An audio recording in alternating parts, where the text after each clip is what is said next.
Jemaat yang terkasih, selamat pagi, selamat hari Minggu. Mari kita memberikan senyuman kita kepada orang-orang di sekitar kita. Dengan penuh sukacita kita akan beribadah kepada Tuhan. Majelis Jemaat GPIB Philadelphia mengucapkan selamat beribadah dengan sukacita dalam kasih karunia Tuhan Yesus Kristus. Di hari Minggu kedua ini, 13 September, judul khotbah serial adalah Tuhan membuka layar, Ester di bawah panggung. Pelayan firman, Pendeta Rufi Wane, Pendeta Emeritus GPIB. Marilah kita junjung dan luhurkan Tuhan Yesus dengan melantunkan pujian, Tuhanku Yesus.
Marilah kita tabiskan ibadah ini dalam nama Bapa dan Anak dan Rohul Kudus.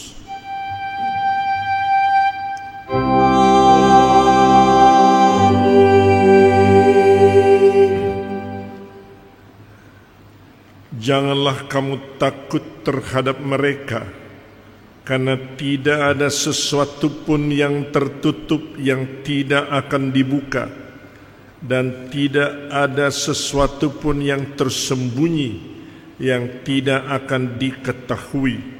Demikianlah sabda Tuhan Yesus. Terimalah salam, kasih karunia menyertai kamu, dan damai sejahtera dari Allah Bapa kita dan dari Tuhan Yesus Kristus. Dan menyertaimu juga.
Jemaat, marilah kita berdoa kepada Allah Bapa dalam persekutuan dengan Yesus Kristus dan Roh Kudus. Ya Bapa Surgawi yang mulia, kami bersyukur atas penyertaan-Mu, tuntunan, bimbingan, dan pertolongan-Mu yang kami alami di minggu yang silam. Kami mengaku bahwa dalam banyak hal kami telah berbuat dosa, menyakiti hati-Mu ya Tuhan. Kami lakukan itu dengan sadar, tapi tanpa pengandalian diri. Kasihanilah dan ampunilah dosa-dosa kami, ya Bapa, melalui Kristus, pengantara dan penyelamat kami. Baharuilah hidup kami oleh Roh Kudus-Mu, dan jadikanlah kami saksi-saksi yang setia dengan berteladan kepada Yesus Kristus. Jadikanlah hidup kami untuk memuliakan-Mu, Tuhan, dengan kata dan karya yang lurus, tulus, dan ikhlas. Kami berdoa untuk perlindungan-Mu kepada kami semua, khususnya para tenaga medis, perawat, para dokter di masa pandemi COVID-19 ini. Berikanlah kepada mereka kewaspadaan yang tinggi ketika menjalankan tugas dan pengabdian mereka. Kami berdoa di dalam nama Tuhan Yesus Kristus. Amin.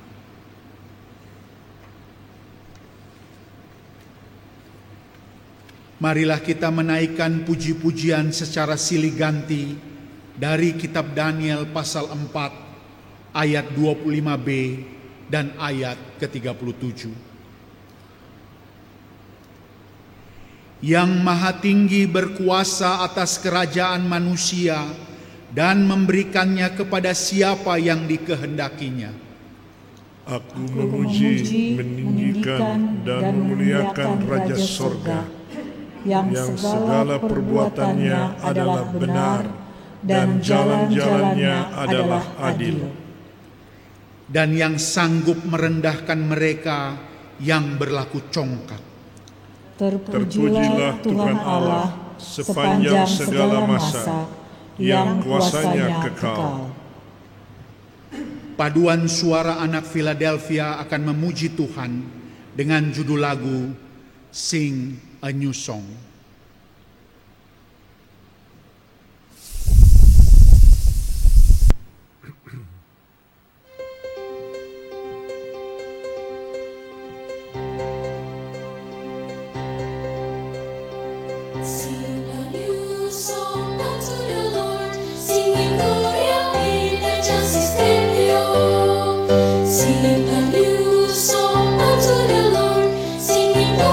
Hallelujah.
Terima kasih atas pujian dari paduan suara anak Philadelphia.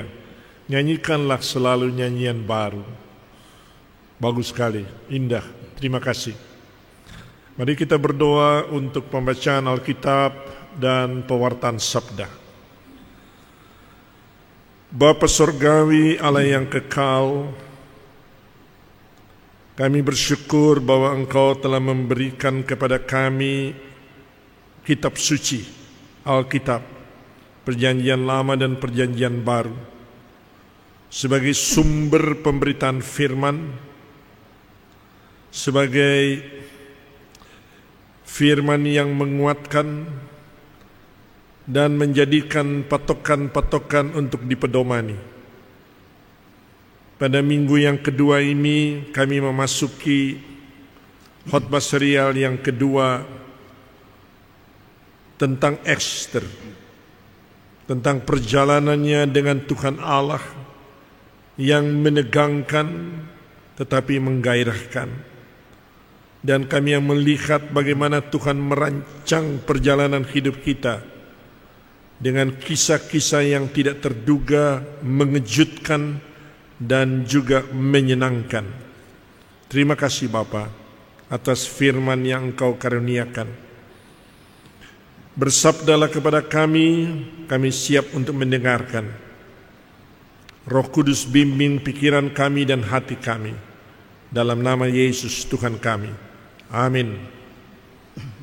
Marilah kita mendengarkan firman Tuhan yang akan dibacakan dari Alkitab. Haleluya.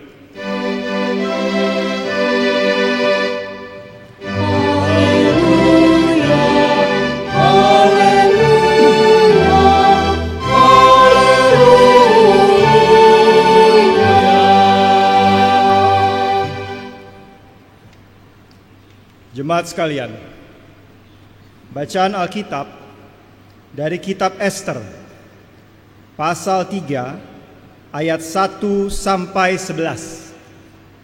Dilanjutkan pada pasal 4, ayat 12 sampai 17, yang menyatakan, muslihat Haman untuk memunahkan orang Yahudi. Sesudah peristiwa-peristiwa ini, maka Haman bin Hamedata, orang Agag, dikaruniailah kebesaran oleh Raja Ahasweros, dan pangkatnya dinaikkan, serta kedudukannya ditetapkan di atas semua pembesar yang ada di hadapan baginda. Dan semua pegawai raja yang di pintu gerbang istana raja berlutut dan sujud kepada Haman. Sebab demikianlah diperintahkan raja tentang dia. Tetapi Mordekai tidak berlutut dan tidak sujud. Maka para pegawai raja yang di pintu gerbang istana raja berkata kepada Mordekai, "Mengapa engkau melanggar perintah raja?" Setelah menegur dia berhari-hari dengan tidak didengarkannya juga, maka hal ini diberitahukan merekalah kepada Haman untuk melihat apakah sikap Mordekai ini dapat tetap, sebab ia telah menceritakan kepada mereka bahwa ia orang Yahudi. Ketika Haman melihat bahwa Mordekai tidak berlutut dan sujud kepadanya, maka sangat panaslah hati Haman. Tetapi ia menganggap dirinya terlalu hina untuk membunuh hanya Mordekai saja, karena orang telah memberitahukan kepadanya kebangsaan Mordekai itu. Jadi Haman mencari ikhtiar memunahkan semua orang Yahudi, yakni bangsa Mordekai, di seluruh kerajaan Ahasweros. Dalam bulan pertama, yakni bulan Nisan, dalam tahun yang ke-12 zaman Raja Ahasweros, orang membuang pur, yakni undi, di depan Haman, hari demi hari dan bulan demi bulan, sampai jatuh pada bulan yang ke-12, yakni bulan Adar. Maka sembah Haman kepada Raja Ahasweros. Ada suatu bangsa yang hidup tercerai-berai dan terasing di antara bangsa-bangsa di dalam seluruh daerah kerajaan Tuanku, dan hukum mereka berlainan dengan hukum segala bangsa, dan hukum raja tidak dilakukan mereka, sehingga tidak patut bagi raja membiarkan mereka leluasa. Jikalau baik pada pemandangan raja, hendaklah dikeluarkan surat titah untuk membinasakan mereka. Maka hamba akan menimbang perak 10.000 talenta dan menyerahkannya kepada tangan para pejabat yang bersangkutan, supaya mereka memasukkannya ke dalam perbendaharaan raja. Maka raja mencabut cincin materainya dari jarinya, lalu diserahkannya kepada Haman bin Hamedata, orang Agag, seturu orang Yahudi itu. Kemudian titah raja kepada Haman, perak itu terserah kepadamu, juga bangsa itu untuk kau perlakukan seperti yang kau pandang baik.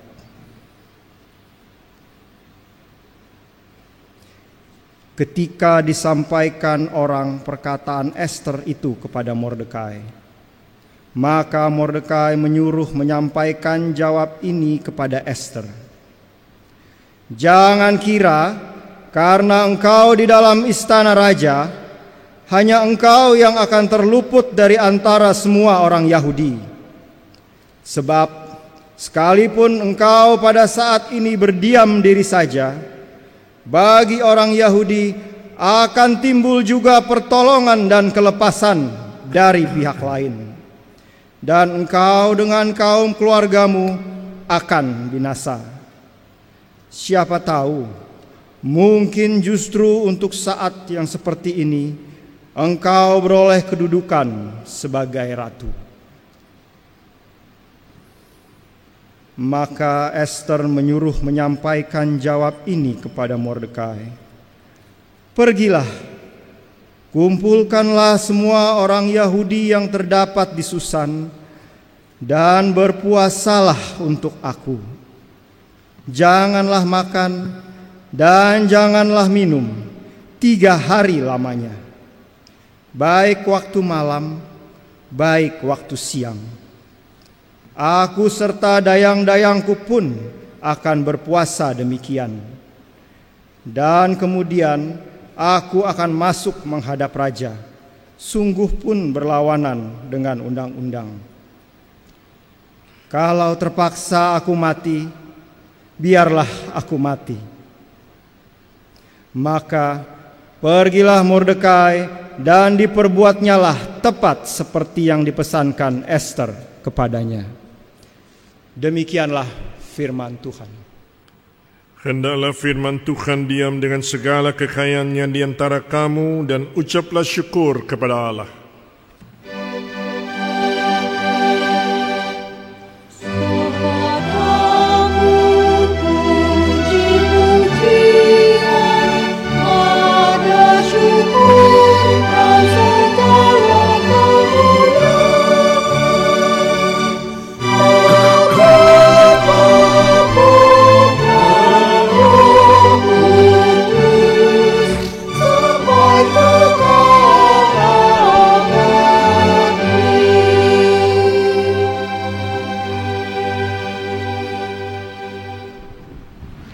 Selamat pagi saudara-saudara, Shalom. Semoga ibadah yang kita ikuti bersama-sama, khususnya dari rumah, membawa berkat bagi kita sekalian. Judul daripada khotbah ini adalah Tuhan membuka layar, Ester di bawah panggung. Saudara-saudara, seorang pengacara atau lawyer berkebangsaan Polandia, keturunan Yahudi, namanya Raphael Lemkin, pada tahun 1944 memperkenalkan istilah genocide. Kata ini terdiri dari 2 suku kata, dan dari dua bahasa, yaitu geno, bahasa Yunani, artinya suku atau ras, etnik. Kemudian side, bahasa Latin, artinya pembunuhan. Seringkali kita dengar ini, misalnya orang mengatakan suicide. Su itu artinya bahasa Latin saya, side itunya bunuh, jadi bunuh diri, suicide. Jadi side itu artinya pembunuhan. Jadi pengertian genosida atau genocide itu adalah pemusnahan, pembantaian, pembunuhan secara sistematis, yaitu bertahap terhadap suatu ras etnik tertentu. Bahasa Indonesia telah mengadaptasi istilah ini dengan kata genosida. Nah, saya memakai kata ini seterusnya, genosida. Atas jasa Raphael Lemkin pada tanggal 9 Desember tahun 1948, PBB menetapkan sebagai hukum, sebagai suatu law, bahwa genosida adalah kejahatan internasional dan penjahatnya harus dihukum mati.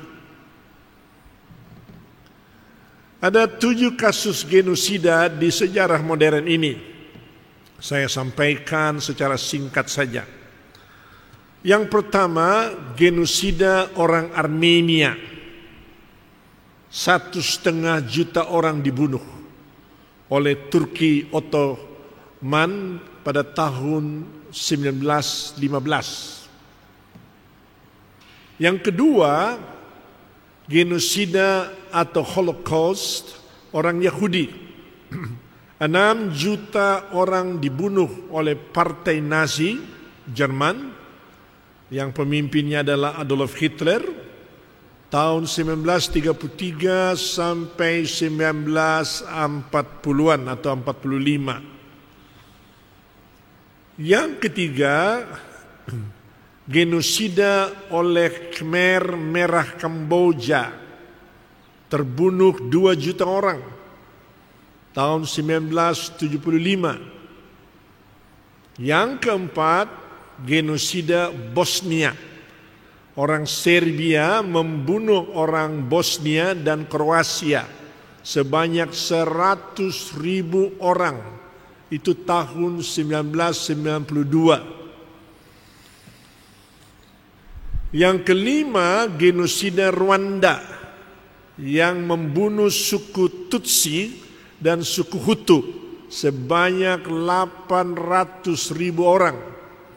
Itu tahun 1994. Yang keenam, genosida Perang Saudara Sudan dengan korban 300.000 tahun 2003. Dan yang ketujuh, genosida Rohingya di Myanmar, terbunuh 700.000 orang tahun 2016 sampai tahun 2017. Sekarang mari kita dalami rencana genosida orang Yahudi di Persia yang dipelopori salah seorang petinggi istana, pejabat tinggi, yaitu Haman. Guna memahami motivasi Haman yang jahat dan licik ini, kita perlu tahu sejarah di belakang supaya kita mengerti, yaitu tentang suku Amalek. Suku Amalek adalah keturunan Amalek, itu nama pribadi orang, cucu dari Esau. Anda bisa baca di Kejadian 36 ayat 12, ayat 16, 1 Tawaris 1 ayat 36. suku ini terus-menerus mengganggu umat Israel tanpa henti-hentinya. Sejak umat Israel keluar dari Mesir, dan berada di Rafidim, itu tahun 1445 sebelum Masehi. Dalam Keluaran pasal 17 ayat 8 sampai 16.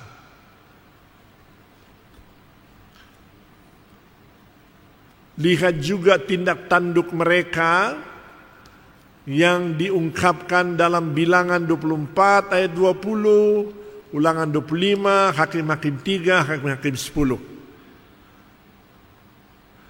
Oleh karena itu, Allah ingat bagaimana orang Amalek menyerang orang Israel di zaman Saul tahun 1010 sebelum Masehi. Di 1 Samuel 15.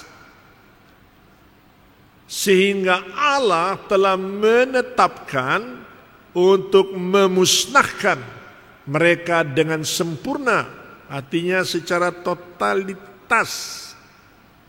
Nabi Samuel menyuruh Raja Saul untuk membunuh orang Amalek bersamaan dengan semua binatang mereka.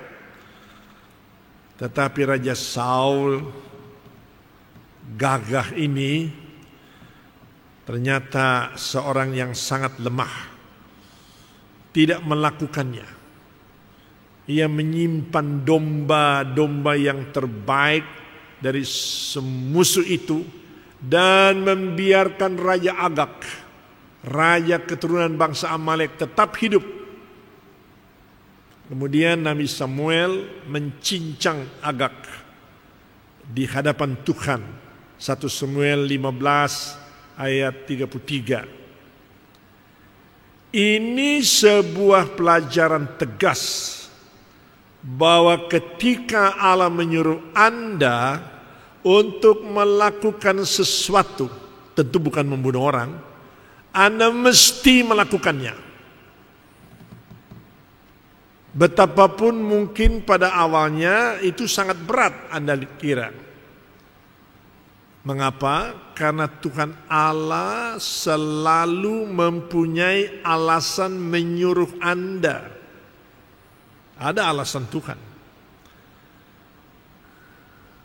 Kedegilan Saul di hadapan firman Tuhan adalah sama dengan menyembah berhala, dikatakan oleh firman Allah dalam 1 Samuel 15 ayat 23.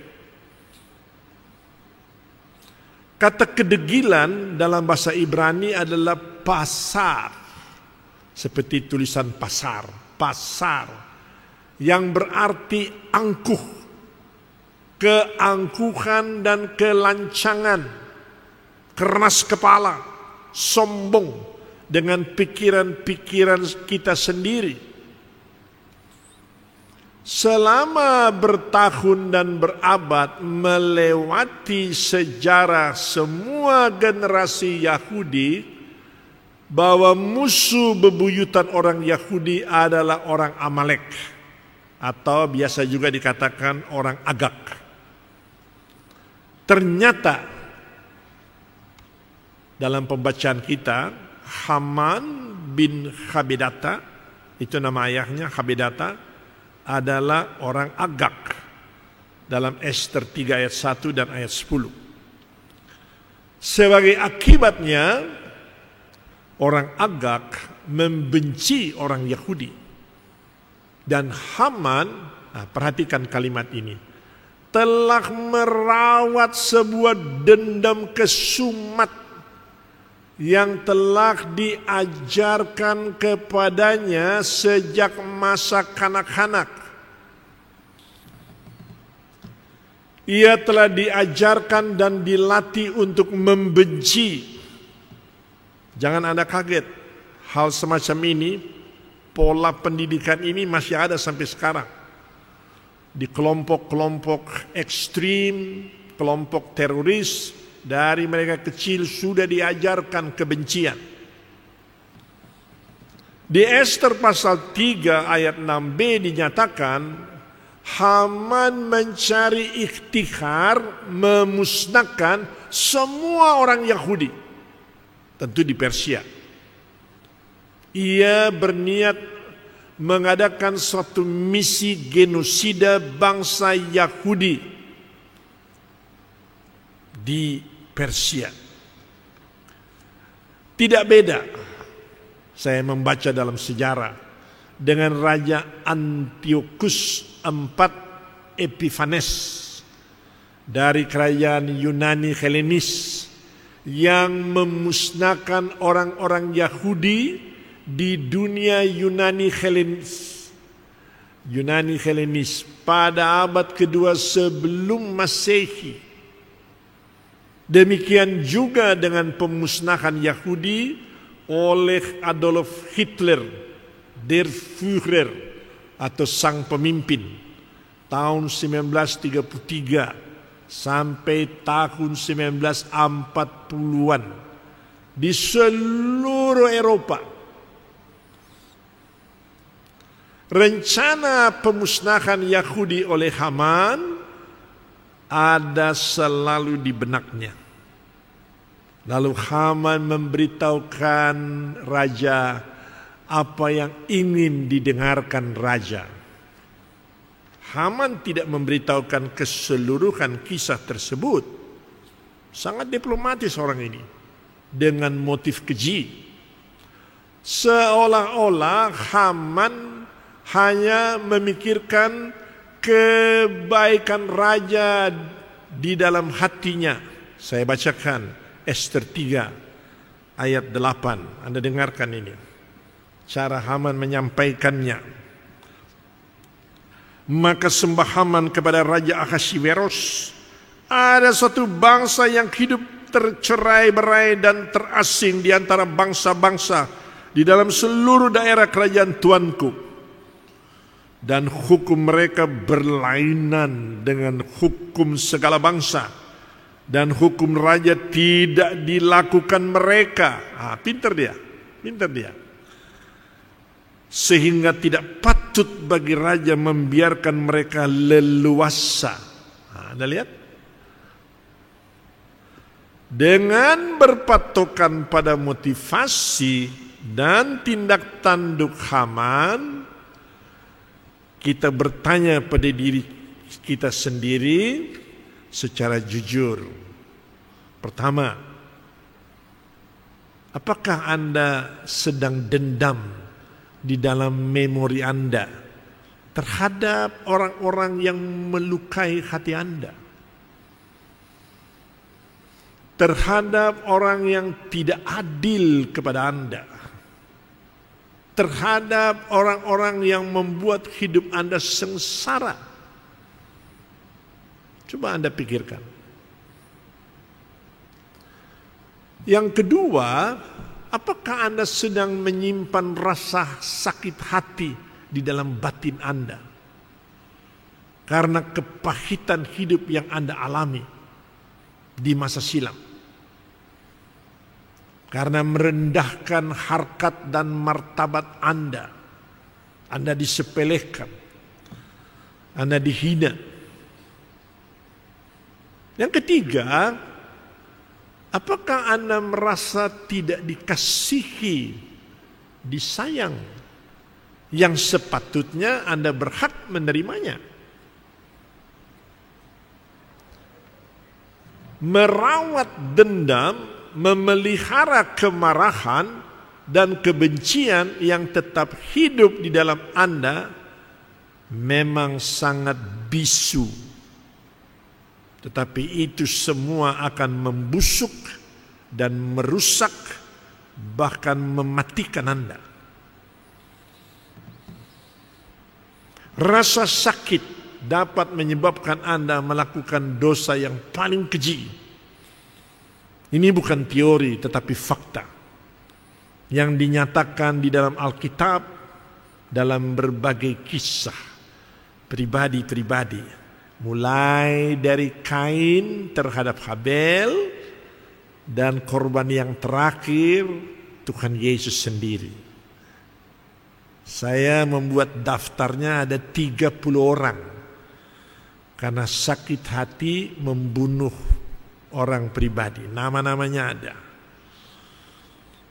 Kalau pembunuhan di dalam Alkitab ini ada 20 juta orang. Tetapi kalau pribadi-pribadi 30 orang. Dan jika bukan karena kehadiran anugerah dan pembebasan yang ajaib dari Tuhan Yesus Kristus yang bekerja di dalam kita, yang mendesak kita untuk memaafkan dan melupakan, kita akan tetap dikuasai oleh amarah tersembunyi. Haman memelihara dendam dan kemudian memerintahkan pembinasaan, pemusnahan, pembantaian dan pembunuhan atas semua orang Yahudi di seluruh 27 daerah kerajaan. Nah, ini dia. Tuhan membuka layar, membuka tabir niat busuk dan motivasi keji Haman. Dan Esther di bawah panggung. Untuk sementara ini Tuhan sembunyikan dia. Kamu jangan keluar dulu. Saya punya misi tersendiri. Ada 3 pribadi dalam episode pertama ini yang dapat kita pelajari. Pertama, Mordekai. Jangan menjual dan membuang ketaatan Anda kepada Tuhan. Walaupun ada orang atau orang-orang yang membenci iman Anda. Jangan menjual dan membuang ketaatan Anda kepada Tuhan Yesus. Mordekai tidak mau berlutut dan sujud kepada Haman. Walaupun diperintahkan oleh raja. Mordekai membuka tabirnya bahwa ia seorang Yahudi, Esther 3:4, dan sebagai orang Yahudi ketaatan kepada Tuhan Allah adalah mutlak. Ketaatan itu adalah prinsip iman yang tidak bisa ditawar-tawar oleh apapun juga. Tidak bisa dibatalkan oleh siapapun juga. Ada saja selalu orang yang akan membenci ketaatan Anda kepada Tuhan Yesus. Atau coba mengkompromikan ketaatan Anda dengan uang, dengan fasilitas, dengan sekuritas, keamanan diri. Ketaatan kita kepada Tuhan dan integritas dapat diruntuhkan karena tekanan dari dan atas nama untuk kebijaksanaan lembaga kita. Orang-orang yang sudah bersalah kita sembunyikan untuk korps kita, esprit de korps, ya, semangat korps itu harus dijaga. Dan ada banyak alasan yang bisa dikemukakan.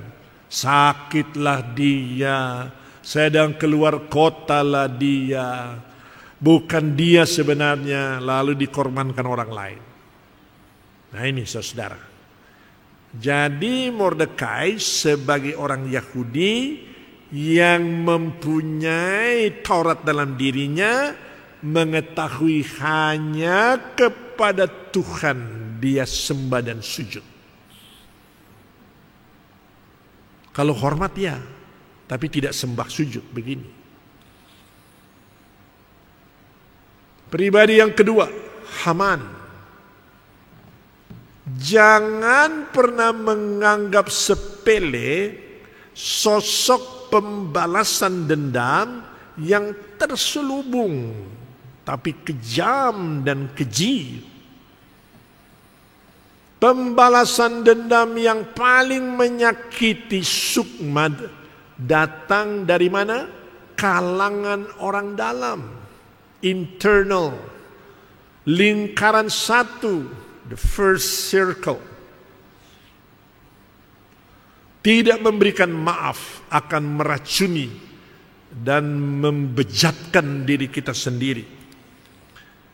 Ada banyak orang tua yang saya tahu dan kenal yang tidak bisa memaafkan dan selalu mengungkit-ungkit kegagalan anak-anak mereka.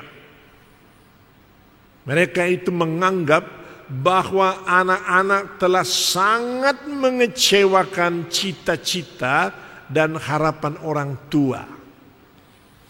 Sampai anak ini sudah besar dan punya anak, itu tetap diungkit-ungkit oleh si opa oma.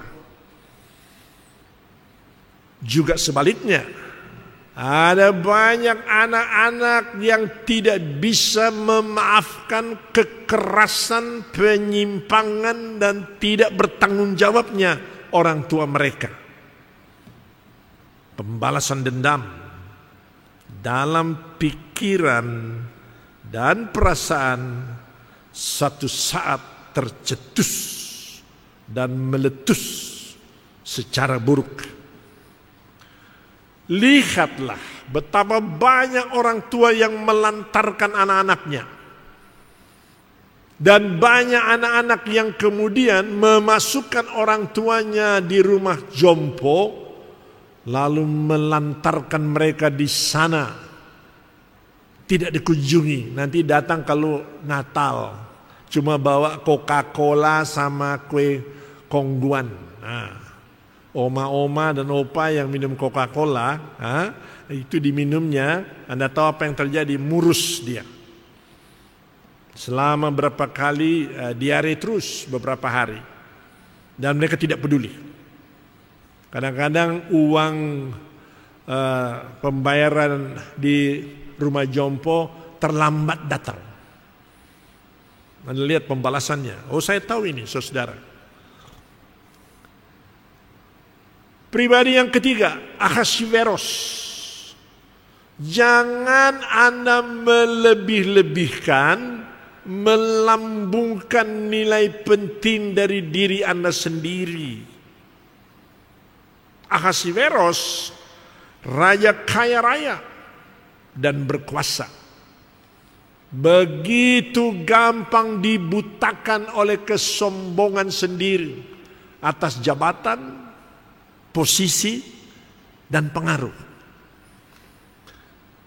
Di dalam semua bidang lapisan kehidupan, kita mesti ingat ini. Anda perlu catat ini.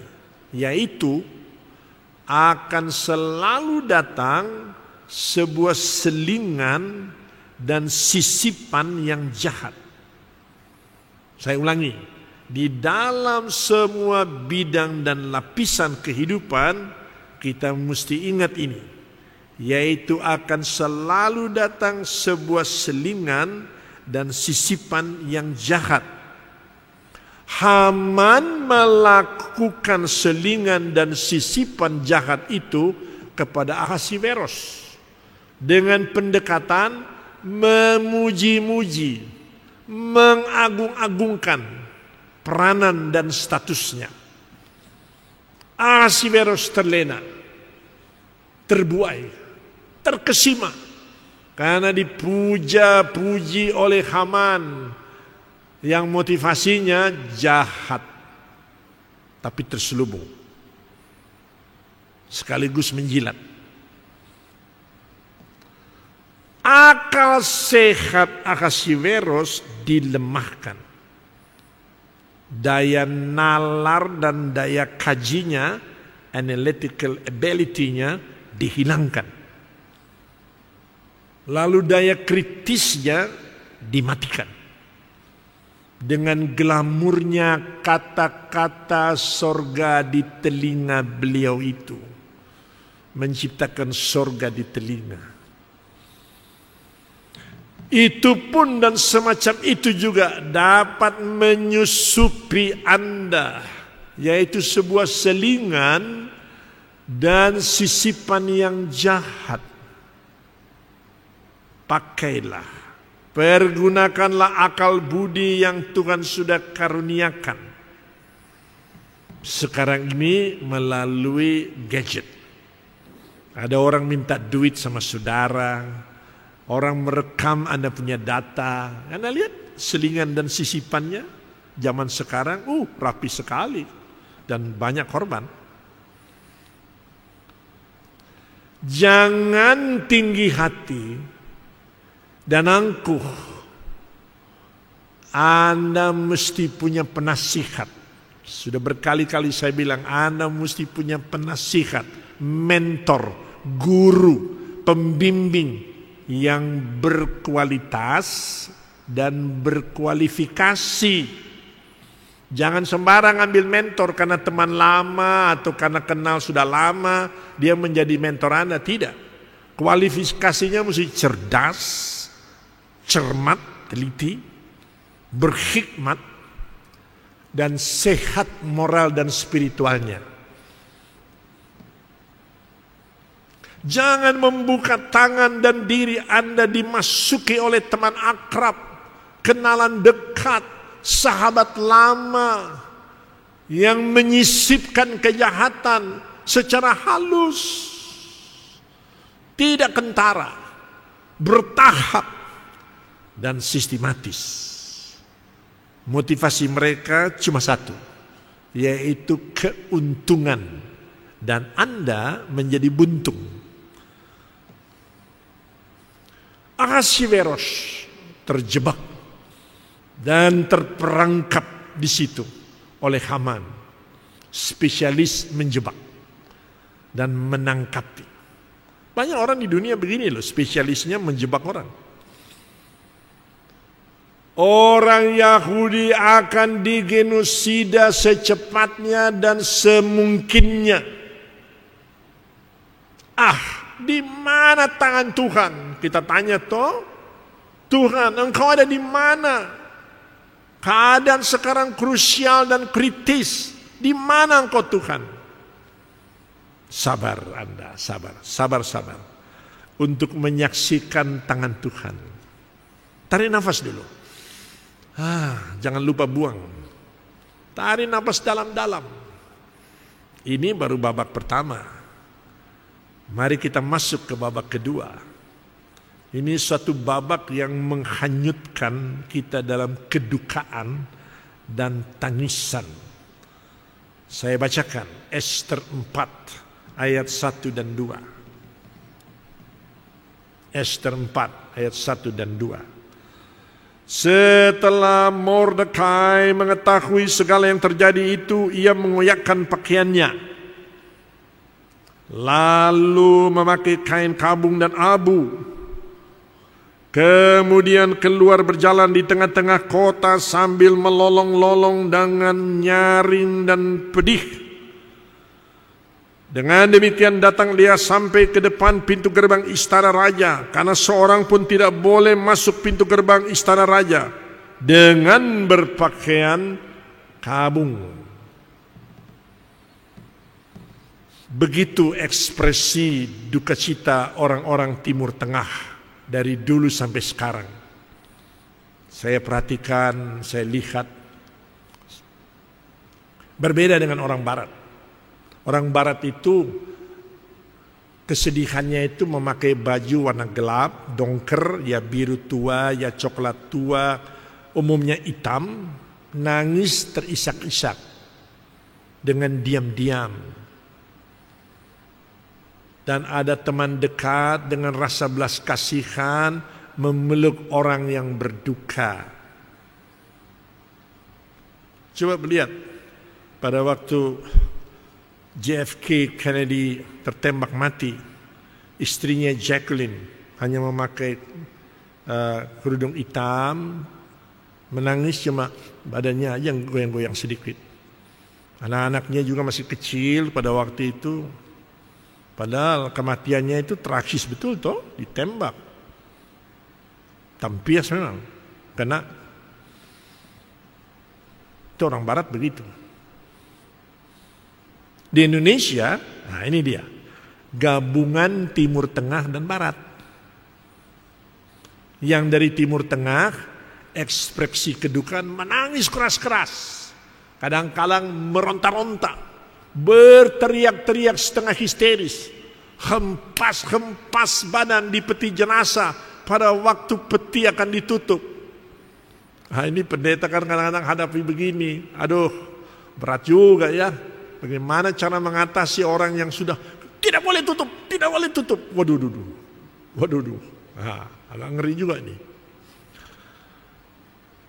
Itu dari Timur Tengah, Indonesia ambil. Yang dari Barat, pakaian hitamnya, baik wanita maupun pria mesti neces, rapih, pakai dasi, ya, pakai jaket hitam, jas hitam, sebagai tanda respect. Rambut disisir juga rapi. Nah, kadang-kadang ibu-ibu yang pergi ke orang meninggal, di zaman modern begini, saya perhatikan ya ibu-ibu GPB juga sih. Sudah rambutnya pulang dari salon, lo ke orang mati aja mesti ke salon. Ditambah lagi dengan aksesorisnya, ya toh, Intan Permata. Jadi ada lagunya, engkau cari intan kah? Ini dia pakai Intan Permata. Berpacu dalam model, prestis mesti nampak. Sudah datang biasanya becet telat, agak terlambat sedikit, dan mesti datang mobil berhenti depan pintu gereja toh, keluar dari mobil yang bagus, semuanya bisa lihat. Kadang-kadang pakai gelang kaki. Nah, sudah tuh pakai gelang di tangan, berderet begini. Ketika dia angkat tangannya berbunyi semua kling kling kling kling kling kling. Nah, kan begitu. Ini dia orang mati loh ini. Nah, saya kan pendeta sudah 42 tahun lihat-lihat macam ini. Betul loh. Sepatunya, ya sepatu biasa, enggak, hak tinggi toh, supaya orang lihat. Syukurlah, di masa pandemi COVID semuanya berubah. Aksesorisnya, bukan giwang atau kelang, masker, face shield, sarung tangan karet. Itu gelang-gelang orang simpan di rumah semuanya, itu Intan Permata. Parfumnya, kalau dulu parfumnya seperti parfum Narwastu, baru masuk seluruh gereja sudah dapat tahu. Sekarang alkohol 70%, eukaliptus, minyak kayu putih, disinfektan spray seperti ini nih, seperti ini nih. Ini saya bawa kemana-mana ini, di tas nyonya-nyonya disimpan. Itu tas berat karena ini disinfektan semua. Permatanya apa? Intan tidak, vitamin C, vitamin E, D3, paracetamol, dan seterusnya. Berubah ini, pandemi ini ada bagusnya juga loh ini, untuk orang kembali kepada nature-nya.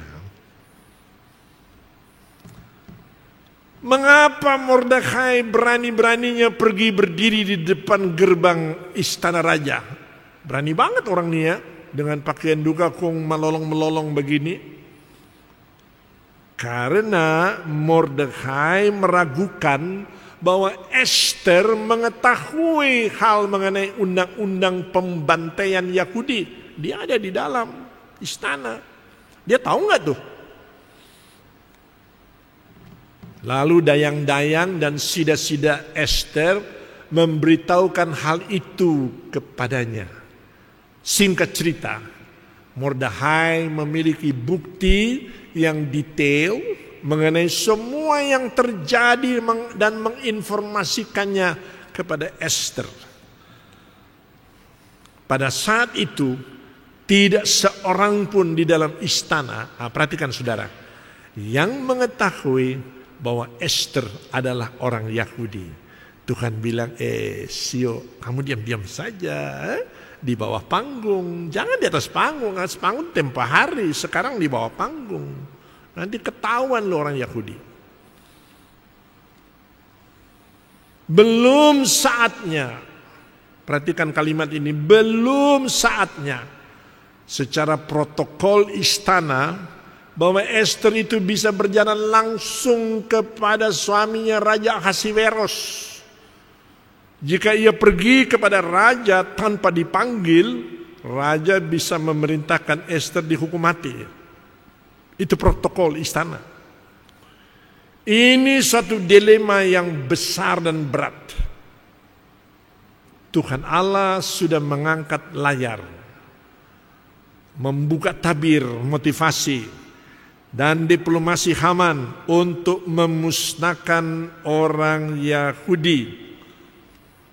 Tetapi Mordekhai jangan gegabah, bereaksi secara impulsif, ekstra cermat, dan mesti cerdik seperti ular. Mordekhai tidak boleh ceroboh dan mesti bisa mengendalikan perasaan secara ketat dan kuat. Mordekhai sudah punya pengalaman. Ketika Tuhan membuka layar adanya konspirasi pembunuhan raja oleh dua sida-sidanya kepada Mordekhai. Percakapan di pintu gerbang itu, Mordekhai sampaikan informasinya secara cermat kepada Esther. Kita bisa belajar dari Mordekhai. Nah sekarang, Mordekhai mengenal betul Esther. Mordekhai telah membesarkan Esther, melatihnya, menggemblengnya, dan yang paling sulit sebagai seorang mentor atau seorang tua, mengolah karakternya secara rapi dan bijaksana. Ini paling sulit dalam pendidikan. Mordekhai telah memberi dorongan kepada Esther menuju 4K. Yaitu pertama, dalam pendidikannya menjadikan dia orang. K yang pertama, kedewasaan. K yang kedua, kemandirian. K yang ketiga, kematangan. Dan keempat, kepercayaan diri yang kuat. Kadang-kadang orang yang sudah dewasa belum tentu matang loh. Belum. Ada pohon sudah besar toh, bertumbuh dari kecil, sudah dewasa. Tapi buahnya belum matang, jangan dimakan, sepet. Itu pendidikan. Di samping itu, Mordekhai sendiri merupakan model atau teladan yang kuat bagi Esther. Hidupnya sangat berintegritas.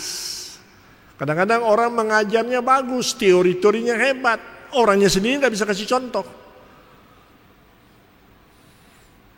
Semua itu Mordekhai lakukan dengan penuh kasih sayang ketika ia mengajar Esther yang dalam dan penuh kepengabdian tanpa pamrih. Sekarang Mordekhai menyampaikan kata-kata yang penuh perasaan, tapi sangat penting. Karena dapat mengubah sejarah bangsa Yahudi. Coba Anda lihat di Esther 4 ayat 13 dan 14. Esther 4 ayat 13 dan 14. Maka Mordekhai menyuruh menyampaikan jawab ini kepada Esther. Jangan kira karena engkau di dalam istana raja, hanya engkau yang akan terluput dari antara semua orang Yahudi. Sebab sekalipun engkau pada saat ini berdiam diri saja, bagi orang Yahudi akan timbul juga pertolongan dan kelepasan dari pihak lain, dan engkau dengan kaum keluargamu akan binasa. Siapa tahu, mungkin justru untuk saat seperti ini engkau beroleh kedudukan sebagai ratu, diakui penuh. Izinkan saya membahasakannya secara gamblang, ya. Sebab kalau Anda baca begini Anda tidak mengerti nanti. Saya bahasakan dengan bahasa yang gamblang. Ester sayangku dari kecil, jika kamu tidak berbuat apa-apa, jangan kira kamu bisa luput dari kematian. Sebagai orang Yahudi, kamu akan dibinasakan seperti kami semua. Itu hal pertama, Ester. Hal kedua, jika kita semua tewas, yang Maha Kuasa, dia tidak sebut Allah, tidak akan mengizinkan umatnya binasa. Ia akan memakai seseorang lain untuk menyelamatkan bangsa kita. Dan yang ketiga, Esterku sayang, yang Maha Kuasa memilih kamu untuk memakai kamu yang sudah terpilih sebagai ratu untuk saat ini. Do something. Lakukanlah sesuatu yang berarti, meaningful, dan mempunyai impact, mempunyai dampak besar. Ayo sayangku Ester, saya sudah anggap kamu seperti anakku sendiri. Ayo, ini waktumu, saatmu, momentummu. Jangan membisu. Berdirilah dan berbicaralah. Kata-kata dorongan Mordekai ini membangunkan dan membarakan semangat Ester. Ia pun berbicara yang menunjukkan iman yang bercampur dengan keberanian dan keyakinan diri. Nah, iman itu harus ada adukannya, tidak iman sendiri ya, mesti ada keberanian dan keyakinan diri.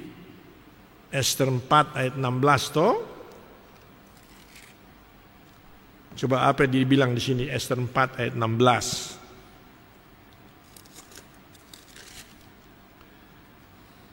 Pergilah, kumpulkanlah semua orang Yahudi yang terdapat di Susan dan berpuasalah untuk aku. Berpuasanya kepada Tuhan, tetapi untuk Ester. Janganlah makan dan janganlah minum 3 hari lamanya. Tahan enggak saudara tuh? Baik waktu malam, baik waktu siang. Aku serta dayang-dayangku pun akan berpuasa demikian. Dan kemudian aku akan masuk menghadap raja. Sungguh pun berlawanan dengan undang-undang. Kalau terpaksa aku mati, biarlah aku mati. Luar biasa. Luar biasa. Memang Tuhan Allah, saudara-saudara, punya banyak cara untuk menyelesaikan sasarannya, rencananya. Allah bisa memakai siapa saja yang Allah kehendaki.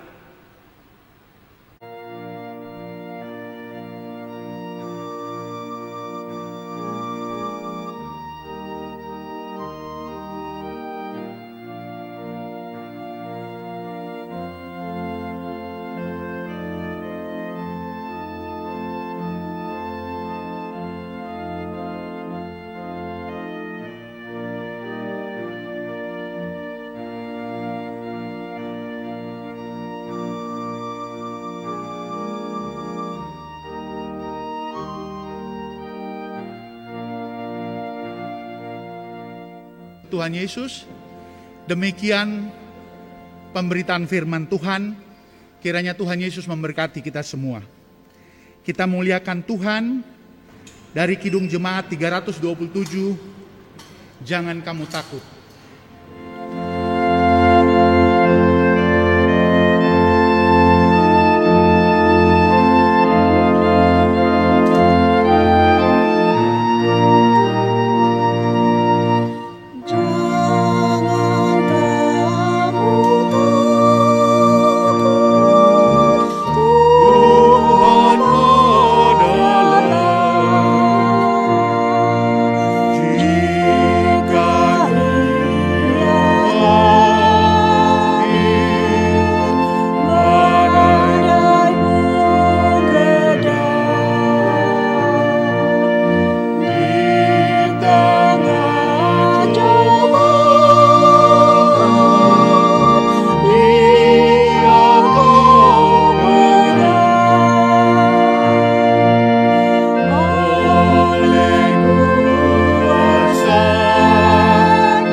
bersama seluruh orang percaya di segala abad dan tempat, dengan hati dan mulut kita ucapkan pengakuan iman rasuli. Aku percaya kepada Allah Bapa yang Maha Kuasa, Khalik langit dan bumi, dan kepada Yesus Kristus anaknya yang tunggal Tuhan kita, yang dikandung daripada Roh Kudus, lahir dari anak darah Maria, yang menderita di bawah pemerintahan Pontius Pilatus, disalibkan, mati dan dikuburkan, turun ke dalam kerajaan maut. Pada hari yang ketiga, bangkit pula dari antara orang mati, naik ke sorga, duduk di sebelah kanan Allah, Bapa yang Maha Kuasa, dan akan datang dari sana untuk menghakimi orang yang hidup dan yang mati. Aku percaya kepada Roh Kudus, gereja yang kudus dan am, persekutuan orang kudus, pengampunan dosa, kebangkitan daging, dan hidup yang kekal. Ibu Bapa, jemaat yang terkasih oleh Tuhan Yesus Kristus, mari kita berdoa menaikkan syafaat kita.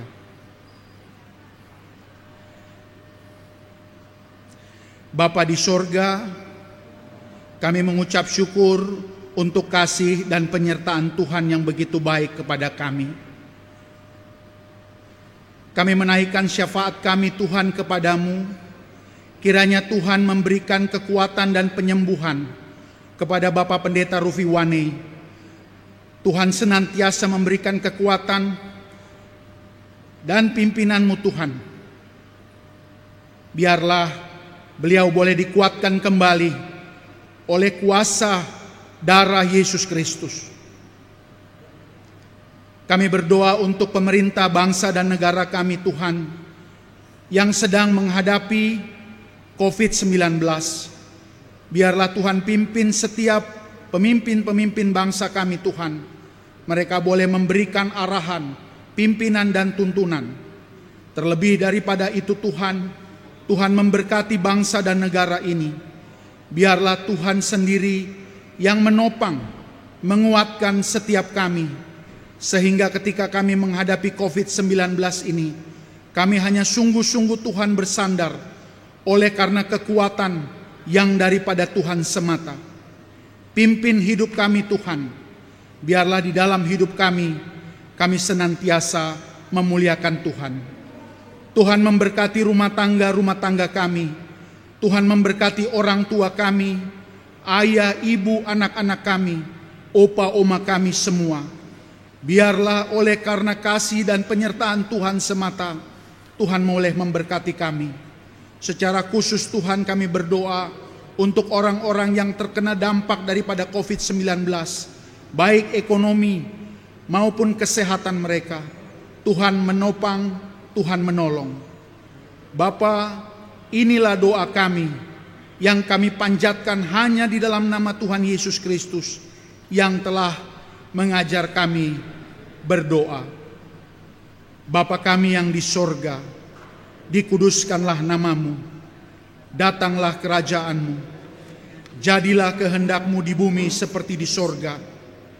Berikanlah kami pada hari ini makanan kami yang secukupnya, dan ampunilah kami akan kesalahan kami, seperti kami juga mengampuni orang yang bersalah kepada kami.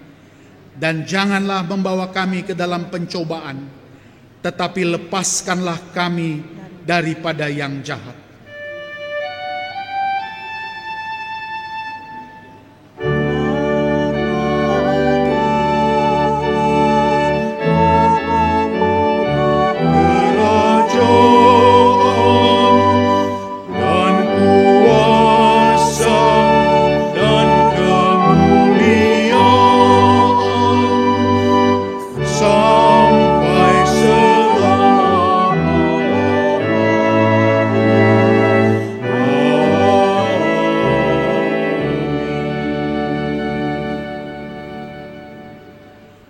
Paduan suara Shalom akan memuliakan nama Tuhan dengan judul lagu Haleluya.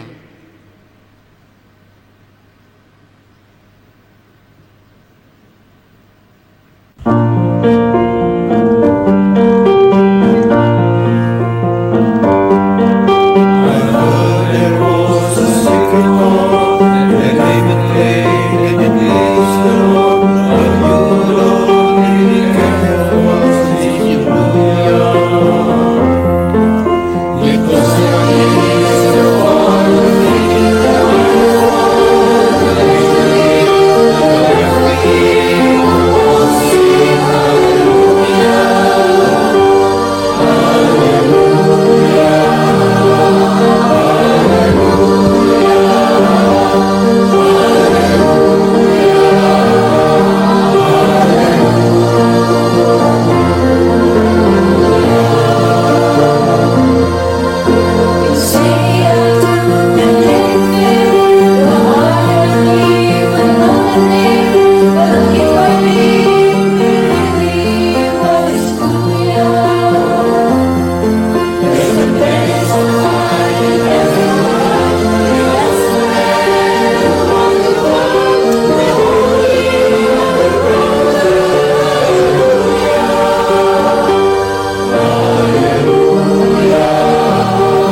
Mari menyatakan ungkapan syukur melalui persembahan syukur, sekaligus bersedia memberi seluruh hidup kita kepadanya. Mazmur 54 ayat yang ke-8, dengan rela hati aku akan mempersembahkan korban kepadamu, bersyukur sebab namamu baik, ya Tuhan. Tuhan memberkati saudara dan persembahan saudara. Kita muliakan Tuhan dari Kidung Jemaat 393. Tuhan betapa banyaknya.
Jemaat, mari kita menyerahkan persembahan ini kepada Tuhan dalam doa syukur secara berbalasan. Ya Tuhan Yesus, Engkaulah segala-galanya dan sumber hidup kami. Apa yang kami berikan ini adalah dari tangan-Mu juga, dan karena itu kami persembahkan seluruhnya untuk kemuliaan-Mu. Ya Yesus, Anak Domba Allah, Engkau layak menerima segala kuasa dan kekayaan, hikmat dan kekuatan, hormat, kemuliaan, dan puji-pujian. Amin.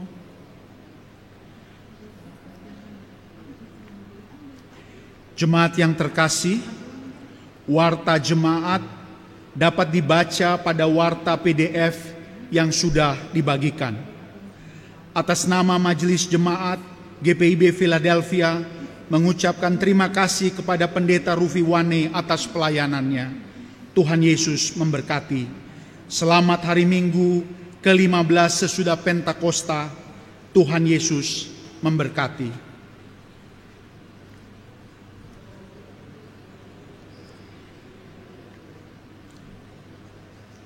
Apa yang ada di belakang dan apa yang ada di depan kita adalah persoalan kecil dibandingkan dengan apa yang ada di dalam diri kita, yaitu iman, integritas, dan pengharapan.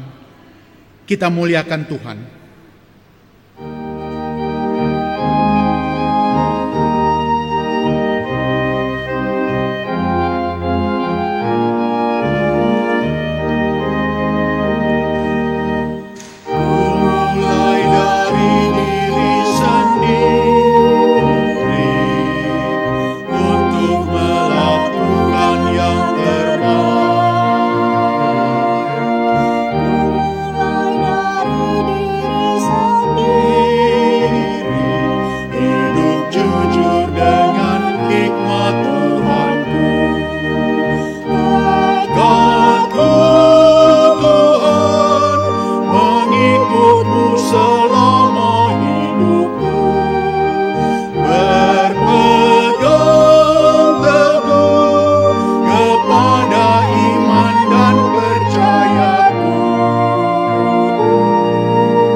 Angkatlah hati dan arahkan pikiranmu kepada Tuhan, serta terimalah berkat-Nya.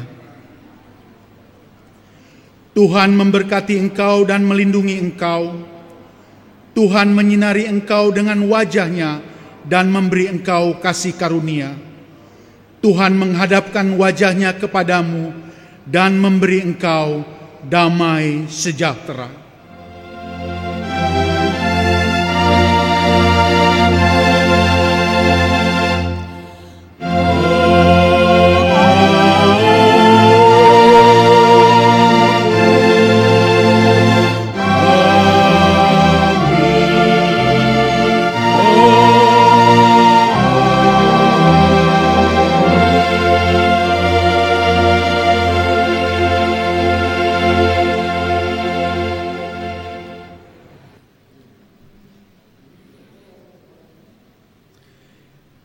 Ibadah selesai, Tuhan Yesus memberkati ibu bapa sekalian. Terima kasih.